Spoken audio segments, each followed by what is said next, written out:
We hope that you enjoy today's sermon by our pastoral staff at Christ Point Church. We also want you to know that if you have any questions, prayer requests, or need information on any of our ministry opportunities, you can email us at www.info@christpoint.church. We love you, and we are praying that this will be the best year yet. Welcome home.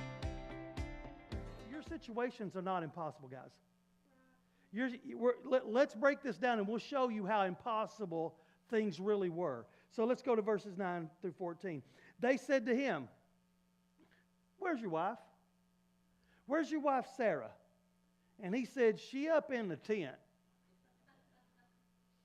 She all up in the tent. She on the third floor of the tent. She up there combing her hair, make herself look pretty. No, it's just a tent, probably about 10 by 10. And she's in the tent. She didn't come out. They said, "I will surely return to you," or the Lord said, "I will surely return to you about this time next year, and Sarah, your wife," make sure you don't get her confused with any other Sarah, "Sarah, your wife, will have a son." And Sarah was listening at the tent door behind him in verse 11, and Abraham and Sarah were old and advanced in years, and the way of women had ceased to be with Sarah. So figure it out. You're fully grown. Figure it out. She's an old woman. She ain't having any kids. There's nothing that is productive left in there to have kids. So, think about it a little bit. So, Sarah laughed herself. Yeah, right. After I'm worn out, and my husband, my Lord, is old, shall I have pleasure? I mean, you give me a child, that's my pleasure. I mean, at this point in time, I'm like a great-grandmother age. The Lord said to Abraham, "What's up with your wife? Why's she laughing?" Sarah's laughing. Why's she laughing? "Shall I indeed bear a child now that I'm old? And is anything too hard for the Lord?" Verse 14. Is anything too hard for the Lord? You're fixated on the impossible, Sarah. You're fixated on the impossible. You know what? How many times will God not move in our lives because we're too fixated on the impossible? When God is saying, hey, I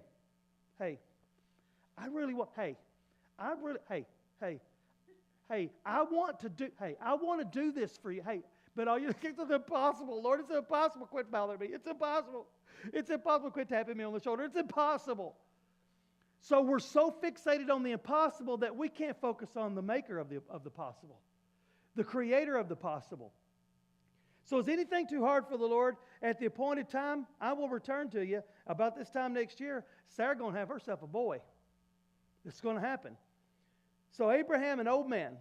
Here's the thing about Abraham. He was promised by God that he would be the father of nations. Now, this is pretty cool. When God pulls him aside, puts his arm around his shoulder and says, Abraham, I'm going to make you the father of nations. But Lord, I don't know if you understand this or not, but I don't have any children. I'm an old man. I don't have kids here. I don't know. Your math's different from my math, but I'm on board. So he's had this personal visitation with the Lord. He's had this personal time with the Lord. He's had this assurance from him. So you know what? Sometimes you ain't got anything to hold on to except for the promise. When everything seems impossible, if you don't hold on to the promise, it will become impossible. And you'll walk away from the possible. So every time he's thinking, you know what, I'm supposed to be a father of nations. I don't have a child. I'm an old man. I go back to this. I'm going to make you a father of nations. You my boy. And we're going to do this. But for some reason, I'm being made to wait. Trust me, we don't like that part. So, he meets with the Lord now by some oak trees. So we could take a notice here. The word oak implies strength. It implies immovability. The word mamre, where he met him, means strong, firm, masculine, manliness. So guys, let's talk about stuff, guys. Yeah. Let's talk. I mean, man, think about this, guys. He's at a place of strength and masculinity. God showing up in the masculinity of a man and appealing to the man in a place that says, this is a man's place. I promise you, It was probably picked out, the location, by Abraham. A woman's not going to pick out a place and say, well, I want to pick out a place that's all manly. I want to build a house right here where it's all pretty and manly and it's decorated in camo. I mean, this is probably Abraham's shoes, and this is where God's going to put us. God's going to call me right here. It's going to be my man place. So he's outside of his man tent, and God is, shows up in this masculine place, and you know what he says? Hey, Abraham, hey, where's your wife, man? You don't want to talk to me? I mean, I've been waiting on this. Remember this? I want to talk to your wife. But what about this? I want to talk to your wife. So he comes out in this place of masculine strength and in firmness and in masculinity, and he focuses on the woman. I mean, he puts his focus on the woman. Notice, your wife Sarah will have a child. Why did he not say, you will have a child? He said, your wife Sarah will have a child. There's a reason why. Because he's an old man. For some reason, God made us to, we can have children at 90. She ain't having children at 90. So let's make sure we know who we're talking about. Why would God focus in and speak directly to the woman and not to the man? So we're going to break it down. I'm going to show you why. Genesis chapter 17, verse 5. This is a chapter earlier. This is the moment. This is a chapter earlier. No longer shall your name be called Abraham, but your name shall be, Abram, but your name shall be Abraham. Let me say it again so you don't confuse it. No longer shall your name be called Abram. His name was Abram from birth. Now your name shall be Abraham, for I have made you the father of a multitude of nations. This is this moment. No longer are you going to be called Abram. I'm God. I created you. I created the earth. I created all that in them is. And I can make what I want to make. And I'm going to make you into a father of nations. The word Abram means exalted father. The word Abraham means father of multitudes. So I'm going to take you from a father mentality to a father physicality. So I'm going to take you from thinking you could be a father to knowing that you are one. So everything goes back to this. If we have this moment, then nobody can steal that from us. If we have this moment with God, your promise is your possibility. Trust me. When the devil wants you to think it's impossible, no. I go back to right here, and I know what God said. I know the arm. I know what his arm felt on my shoulder. I'm making that part up. I just liked it. It's a good illustration. I know what it looks like. I know what it sounds like. I know what it feels like. He changed my name here. I had a mentality of what it was like to be a father, but now I know I'm going to be one. So, why would God focus in and speak directly to the woman, not the man? Number one is Genesis chapter 17, verse 5. Abraham heard the promise directly from the mouth of God. So shame on him if he's forgotten it that fast. So, why would he do this? Because Abraham wasn't the one that had to conceive the impossibility. So in other words, I want her to be on board. Do you realize who God leads this church, but there's a lead pastor team at this church, and it's not me, it's me and Tina. Tina is strong pastor at this church. Do you realize God's not going to call Abraham without calling Sarah? So God's like, wait a minute, we got to have teamwork here, and she's going to be she's going to be half this team. So Abraham wasn't the one that was to have to conceive the impossibility. Why would God focus on her and not him? Because men carry the seed, women carry the child. Our job's pretty quick and easy, guys. I mean, seriously, but we get this, bang, you know what I'm saying? So now you got the 9-month thing to do. Then you got to breastfeed this thing. Then you got to hang on. You know what? I mean, literally, the old mentality was, I am going to give you the seed. You're going to have the child, and it's going to be yours until it gets old enough that I can teach it. Like, well, your life's over for the next 7-8 years. So she has to be fully on board, because why would God say, I'm going to focus on the woman and not on the man? Because Abraham would see the impossible, but Sarah would receive the impossible. So in other words, I've already told you, I've prepared your heart for this, Abraham. I've prepared your heart. You've had a while to process this. She's got to receive it now. She's got to be able to receive this impossibility right now. So she had to be able to receive it. Why would God do this? Because old men can father children. It's weird, but it can happen. But 90-year-old women, they're 40 years past menopause. It ain't happening. It's just not happening. She's not having a baby unless someone makes the impossible possible. That's the only way it's going to happen. So we're trying to get to a destination, all the way up to December 24th. We're trying our best, and our coordinates are every week we're getting to a destination, and here's where it starts. See, in order to get safely to the impossible, we have to start with the impossible. We have to enter the coordinates for the impossible, embark on an impossible journey with impossible stops in between. It's impossible, right? I mean, seriously, if we were to start out to do anything with the impossible cloud that was over them, we would have already quit. I mean, seriously, we would. We're just like, if you going to take me a little trip, we got some time off at Christmas, going to go see some family, going to get away from family, going to go somewhere, going to go San Antonio, going to go Jacksonville, watch Titans play, or Vols play. We're going to go somewhere. We're going to hang out, you know what? But when we start out, we have like 27 things that happen before we get, to the top of Spencer Mountain. So it's like, hey, I'm going to quit. Car tore up, flat tires, our pets' heads are falling off. I mean, everything's happening. So we're going to quit. Let's just quit. We would look at it and say, you know what? God's probably not in this. But they looked at every impossibility and said, God's in this. But it's impossible, Abraham. I'm an old woman. Is God in this? Yeah. I promise you God's in it because He told me it was going to happen. So, God doesn't pick randomly. So why would He choose Sarah? Why would He choose somebody else? Why wouldn't He choose somebody who was maybe more athletic, younger, could have more kids on top of that? Because God doesn't pick randomly.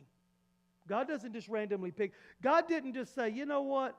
Let's have a staff meeting in heaven, and I need y'all. Can we lay out some names here? We need to start this Messiah process.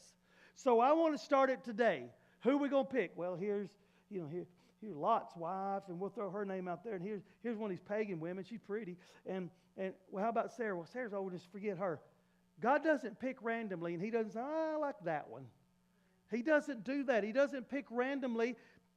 See, He doesn't draw names out of a hat. He doesn't call the qualified. He qualifies the called. So that's what He does. So here's the thing. Join the club. All of you guys in here, join the club. Please join the club with me. Sarah had broken parts. Sarah was a broken woman. She had broken parts. She was an old woman. Trust me, you got them. We got them. We're eat up with them. We're just broken people. We're broken people, and most of us think that we can't bring the broken parts to the Lord. Most of us think that we can't bring the broken parts in the Lord. Use them in a powerful way. Some of us will bring broken parts to the Lord. We'll do that. But you know what we do? We bring the broken parts to the Lord. This is just how we bring the broken parts to the Lord. We're like, Lord, this is broken. I'm all messed up. And then people pray with us, and we're like, thank you. And we start picking our broken parts up, and we start going back to our seat. It's like, look, what leave them here? But I might need these. I mean, they're my identity. So I may need my broken parts. She's full of broken parts, poor woman. Broken parts will only remain broken when we hide them from God. So we're going to hide. She's hiding in the tent. You notice she's hiding in the tent. God is at the door, guys. God is at the door. What would you normally do? You'd run out and you go, oh, look at my hair, it's a mess. Come in. But she's hiding back here because she's broken. I can't come out and see the Lord. I don't have anything to offer Him. I'm a barren woman. That was terrible in those days. Her body was too old, her spirit was too worn, her energy was too gone, her excitement had since burned out years ago. God reminds us that He is more than the possible. He is the possible maker for the impossible event or the impossible odds. So, I'm going to bring you a Messiah, and I'm going to start the whole process with the impossible. It's like, really? For real? Yeah, because I'm going to make sure you guys don't ever forget it was me that did it. So verse 14, this is what I love what God says. God asked a question. I don't think He really asked the question as much as He made it a statement. Is anything too hard for God? Now, I want you to focus on this, Abraham, because you're going to have to speak into her world, because everything that has been impossible for 90 years has just supernaturally been made possible. So it's your job to speak. You know what? That's what a husband and wife does. The husband gets, it's downhill, it's impossible, and the wife's like, no, wait a minute, wait. We got to focus back on the promise. Is it going to happen? Yes, it's going to happen, because I'm going to focus on the promise. Maybe the wife gets all down. The husband has to pull. See, this is what we do. Sometimes we have to balance one another, because one of us will focus on the impossible and the other has to say, hey, wait a minute. I'm going to speak from the wisdom from the possible maker. So, notice in this verse 14 what he does not say. This is what he doesn't say. I'm coming back here next year. I better see me a kid. He didn't say that. He didn't put these restrictions on them. I'm coming back here next year, and I certainly hope I see a child. God didn't cast doubt into anything that He prophesied. Anything He spoke, He didn't cast doubt. He didn't make it impossible. He just simply said, I'm coming back here next year, and you're going to have a child. The impossible will never be made possible by the pressures we place on ourselves. See, here's the thing. We think that we're the ones that have to make it happen. We're the one, well, I've got to make this. This all depends upon me. No, I think I need to fall on my face and make sure that the impossible hearer making the impossible possible is hearing my impossible plea. Because I just need to make sure that's happening, because it's never me that makes it happen anyway. So, the Lord is a miracle maker. It's our job to envision it, to believe for it, to expect it, to trust in the Lord for it to happen. How is Abraham ever going to see this if he didn't have this moment? Abraham, I'm giving you the impossible dream. You've got to envision, believe for it. You've got to expect it. You've got to hear my voice every time your heart tells you it's not happening. You've got to hear that it will happen. Every single time. I am your possibility. So, what did he say? I'm coming back next year. Sarah will have a son. Sarah will have a son. When I do come back, this is what I'm going to see. I'm just speaking it. I'm not giving you any demands. Notice what he didn't do, though. No, this is what I love about God. God never gave them anything impossible to do. I mean, God's not going to do that. He's not going to give us the impossible to do. He's going to give us the impossible to believe for. He never made their life so stressful that it was impossible to achieve. He never did it. He didn't give them impossible expectations. He didn't require of them impossible feats. In other words, I'm going to come back here next year, but I want you to go down. I want you to speak to the water and part it. I want you to gather a certain amount of fish. I mean, he didn't say anything like that. He said, I'm coming back here next year. I give you one charge. Abraham and Sarah, I give you one charge. Your part in this impossibility depends on your intimacy. That's all he said. I am giving you the impossible dream with no impossible restrictions. I'm just charging you to intimacy. The only thing you have to do is connect with one another. You have to become intimacy. Because pregnancy doesn't come outside of intimacy, guys. It's not going to happen. Through intimacy is pregnancy revealed. So every time that we think that we can circumvent God, remember, every thing that God births in us is out of the intimacy that we have with Him. Everything. So the more intimate you and I become with Jesus, the more He will birth in us and through us. It's like, well, I want to see this. It's not hard. It's not hard. It just depends on our intimacy. Abraham's not going to father nations by running around all over the place and sleeping with every other woman. He's not going to father nations by sitting around and, well, God said to me He's going to make me the father of nations. He showed up at my tent and everything, and He told Sarah she's going to have a wife, but she never really followed through with it. Well, number one, he would have been a dummy. Number two is, God said it, believe it. So, in other words, it depended upon them. So, each one of us here is a product of someone else's intimacy. Think about it. You're in this sanctuary. You're viewing online. You're sitting in your garage. You're sitting in your chair at home because you're listening to a sermon. You have a relationship with Jesus because somebody else was intimate with the Lord and prayed for you and hungered for the righteousness that He requires to speak into your life. That's what they did. They gave everything so you could be here. Thank the Lord for them. So Thanksgiving just happened. Christmas is starting. So, what impossibility are you needing God to make possible this season? What's impossible? What literally is impossible? Because I'm going to tell you something.